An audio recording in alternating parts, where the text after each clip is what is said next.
In the headlines, pastors staged peaceful protest in Kaduna over insecurity. Court convicts permanent secretary over immigration recruitment exercise. Revenue Mobilization Commission changes formula, increases allocation to states and local governments. On the foreign scene, Yemen president delegates powers to a presidential council that will carry out leadership duties. Hello and welcome to Trust News Update. I am Ayuba Ilya. Thank you for joining.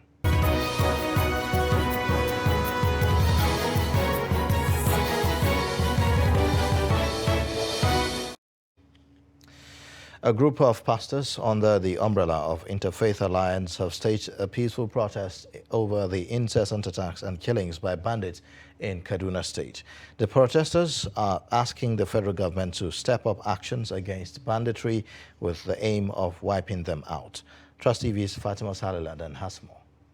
Appearing in black attires to signify deep mourning and carrying placards with different inscriptions, a procession of residents on Thursday used the Ramadan and Lent period to pray for God's intervention over the killings, kidnapping, raping, and other atrocities committed in the state and country at large.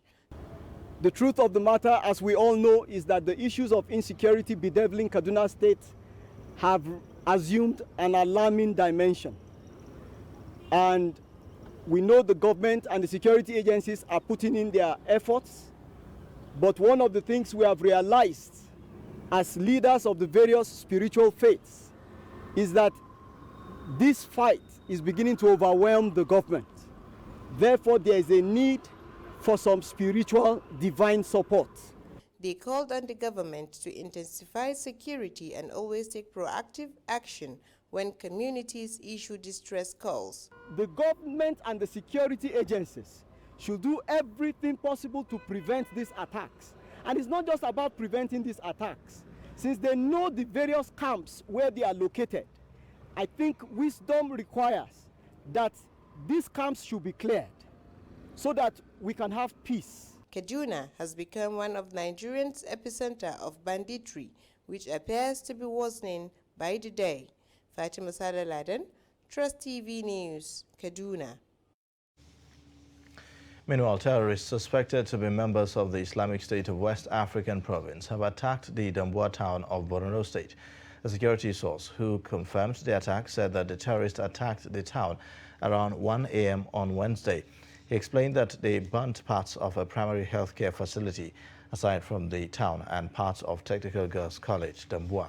A civilian JTF also said 2 of their members sustained injuries from gunshots.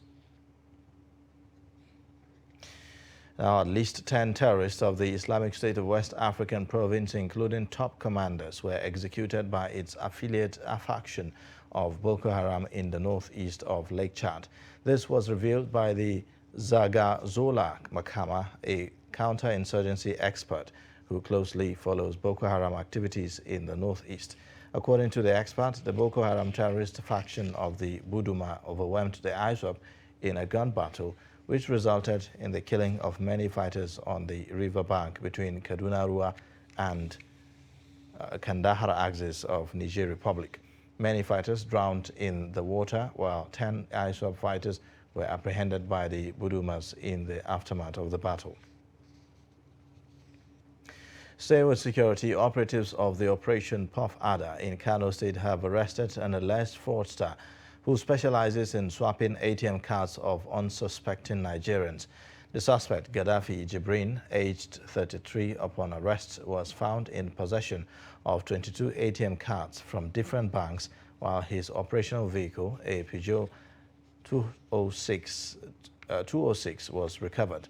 Kano State Police Public Relations Officer Abdullahi Kiawa, in a statement, said the command received complaints of swapped ATM cards from victims, adding that the suspect, upon interrogation, confessed to the crime.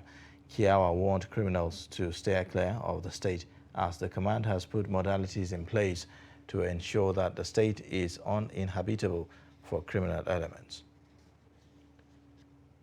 A federal high court in Abuja on Thursday dismissed a suit seeking to declare vacant the seat of Cross River State Governor Ben Ayade for defecting from the PDP to the APC.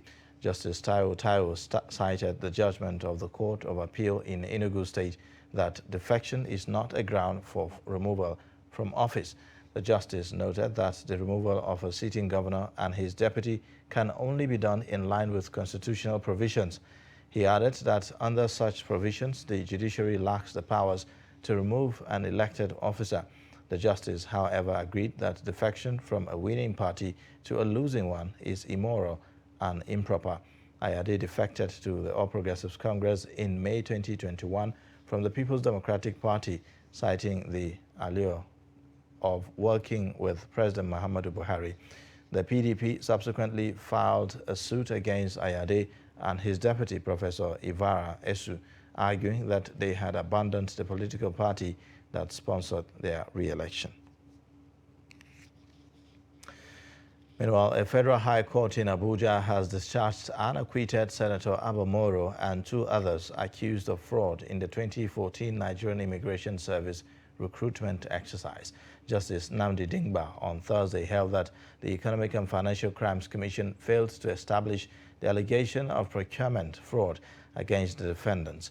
Moro was arraigned alongside former Permanent Secretary in the Federal Ministry of Interior, Mrs. Anastasia Daniel Nwobia, an ex-director in the ministry, Felix Aleyabami, and a firm, Drexel Tech Nigeria Limited, which was acquitted and discharged in 2021. They were accused of conspiracy, fraud, and money laundering in the recruitment exercise, which ended in tragedy with over 14 deaths caused by a stampede in some states. Justice Dingba dismissed the allegation of abuse of office against Moro over inadequate arrangement and safeguards for the exercise after 667,000 applicants paid 1,000 naira each.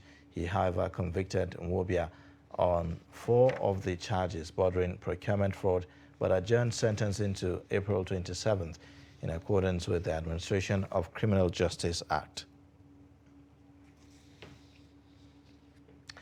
You're watching Trust News Update. Coming up shortly. Biting water scarcity wreaks havoc. Details after the break. This is Trust TV, documenting the Nigerian story.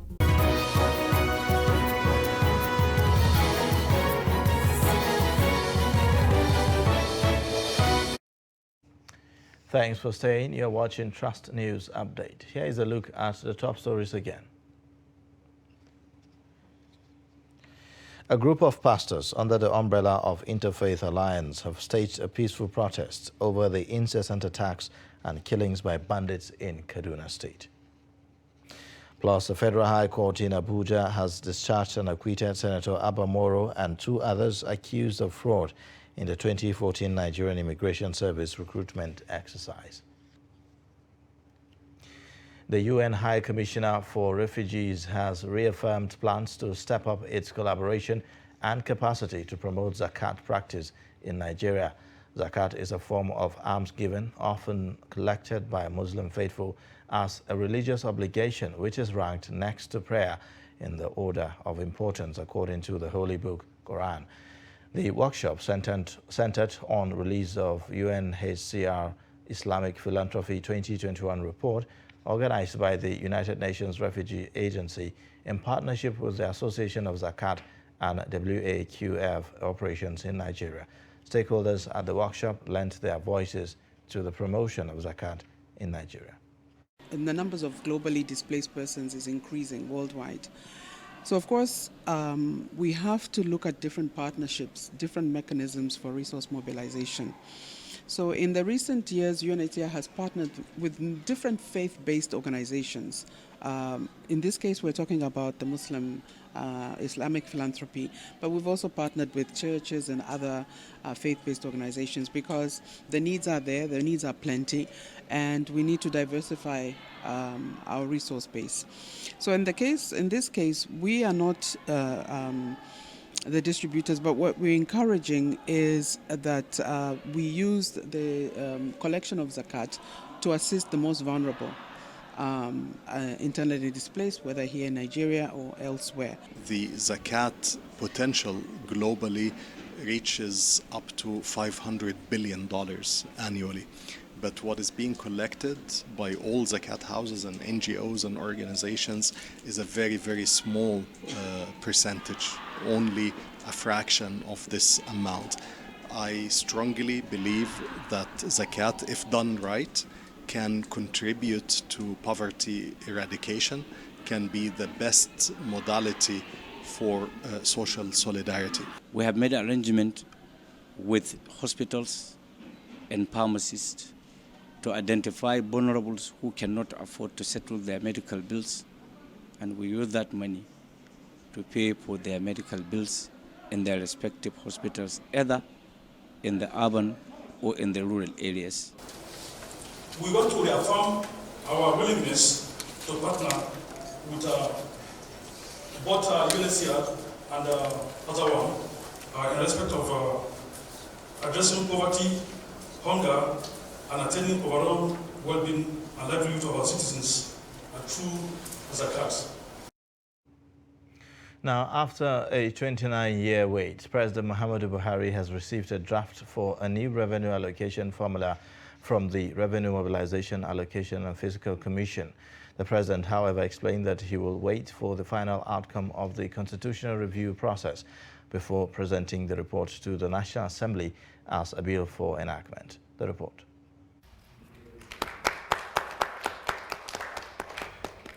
The revenue allocation formula was last reviewed in 1992. State governors have long clamored for a new revenue allocation formula. Their wishes are on the verge of being fulfilled, as the Revenue Mobilization Allocation and Fiscal Commission is recommending that responsibilities on airports, fingerprints, identification, and criminal records should be moved from the exclusive legislative list to the concurrent legislative list. The downside for the states is the recommendation that insists that local governments should be clearly established as a tier of government. The good news is that states and local governments are to get more revenue. The following new vertical revenue allocation formula emerged and are hereby advised.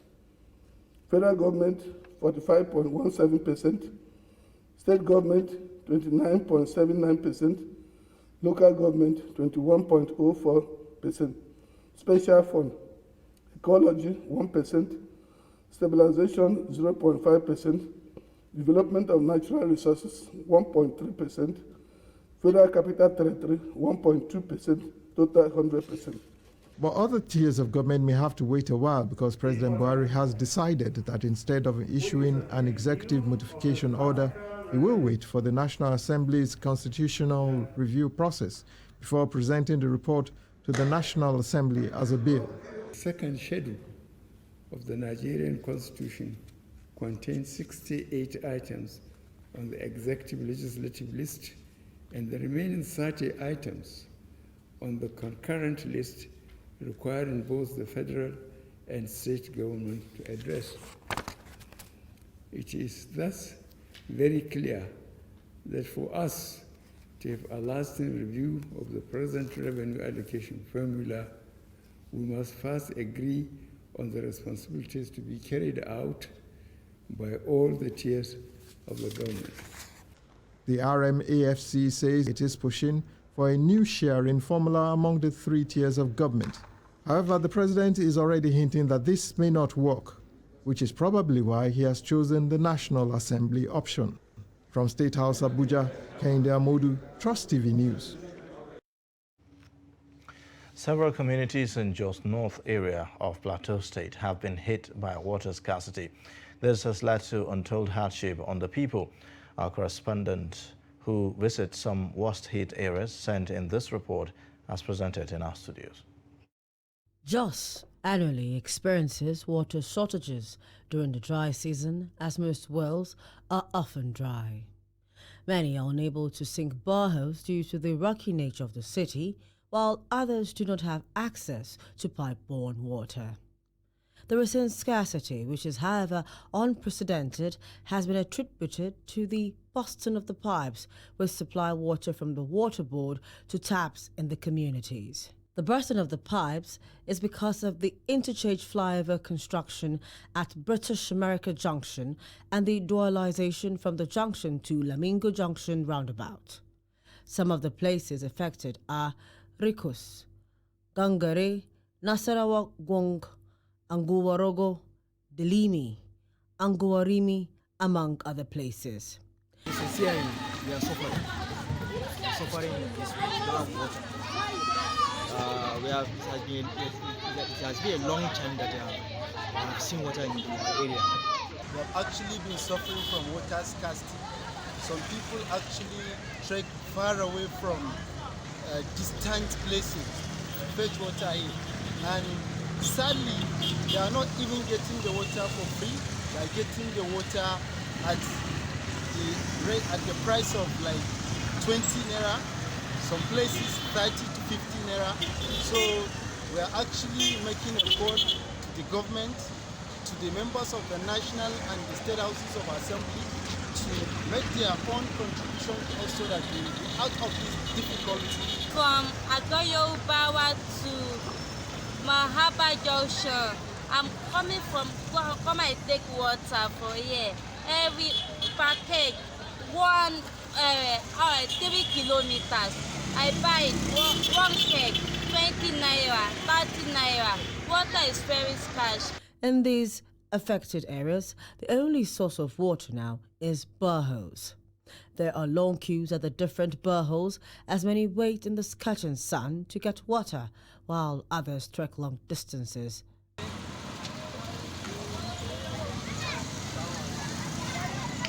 Many are hopeful that these affected areas will receive attention from government and other spirited individuals to address the shortage.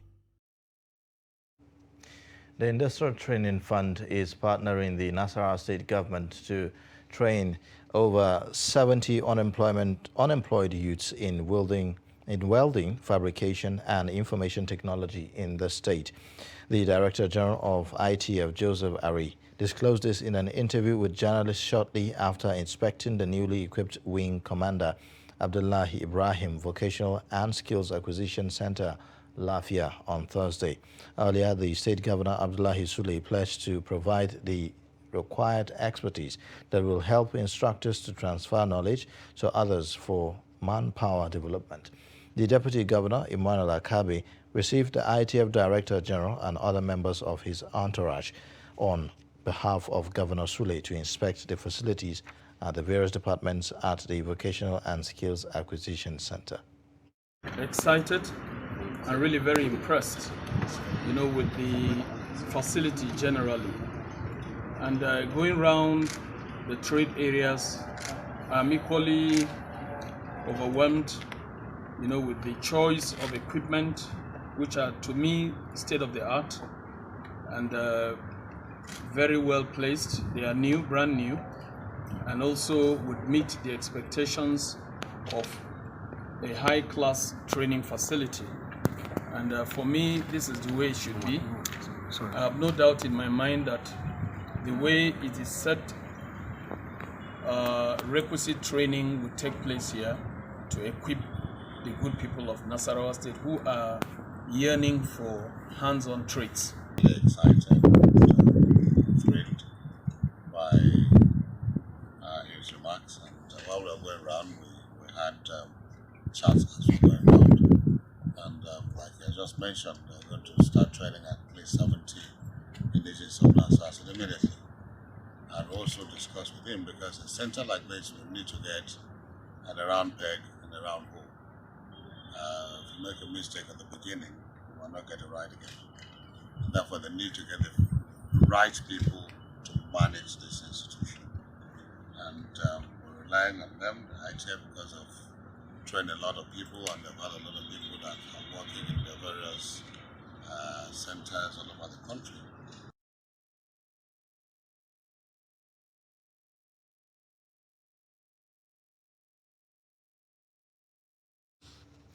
The House of Representatives has raised concerns over the devastating oil spill that has occurred from an indigenous oil firm's well in some parts of Delta State. In a motion, the lawmaker representing Okpe Sapele of the Federal Constituency, Ogbuerekpefe Afe, noted that the oil spill, which started last month, was reported on the 1st of March. The lawmaker informed the House that the spillage could have been averted if Cornell had not breached the environmental compliance guidelines as stipulated by ISO 14001. The House later mandated its Committee on Upstream and Environment to visit the areas to assess the environmental impacts and report back to the House within 4 weeks. It equally urged the National Emergency Management Agency to send relief materials to the affected communities to cushion the effects of the spillage. Communities. It has affected the economic activities of these communities in the two local government areas. They can no longer go to their farms because the land has been contaminated. Their waters have been contaminated. Fishing is zero, they can no longer fish. So we are calling on the oil companies and other relevant agencies to carry out a cleanup exercise, and also so that the communities can carry out their daily activities of farming and fishing, and also for adequate compensation to be paid, because this period that this has happened to, when the environment is cleaned, they will be jobless. They will be depending on nothing. So we are praying this House to call on the oil company and NNP, because it's like a joint venture, to carry out a cleanup exercise. And before then, the Committee of Upstream and Environment should go for visitation to see things for themselves. Nigerian Union of Petroleum and Natural Gas Workers has stressed the urgent need for government to ensure that Nigeria's 4 refineries are working optimally. The union's president, Williams Akporeha, stated this at the 5th Quadrennial Delegates Conference of the union held in Asaba, Delta State, with the theme Just Energy Transition for Oil and Gas Workers, Social Welfare and Security. The president spoke on issues ranging from workers' welfare, renewable energy, insecurity and petroleum industry bill, among others. Speakers at the event took turns to speak on the need for dialogue between workers and employee, as well as workers' welfare. Refineries in the country, it is happening and disturbing not only to the union, but to the entire nation. We are really worried and concerned that a country with the resources and population like Nigeria will depend on importation, thereby exporting jobs and resources to other countries. The federal government should be up and doing to ensure that the refineries are working to reduce importation. But we are grateful that we have an act that will help to improve the accountability and transparency in the oil and gas sector in Nigeria. We however demand that the steering committee that is working to put the implementation in place must be transparent and take on board all labor issues to the satisfaction of the oil and gas workers. I can say clearly that the act of workers is very important as we transit from this current dispensation to greener energy. No doubt there is threat to jobs, and also the fact that there are 5 pillars that the International Labour Organization have already posited. What will drive the process of engagement of labour centers and also industrial unions? And one of them is the issue of decent work. Secondly is the issue of social dialogue. The Delta State government takes issues relating to the oil and gas industry very seriously because it remains the mainstay of our national economy. This kind of forum should enable delegates to have a balanced view of issues involved with a view to devising a new industrial relations management paradigm.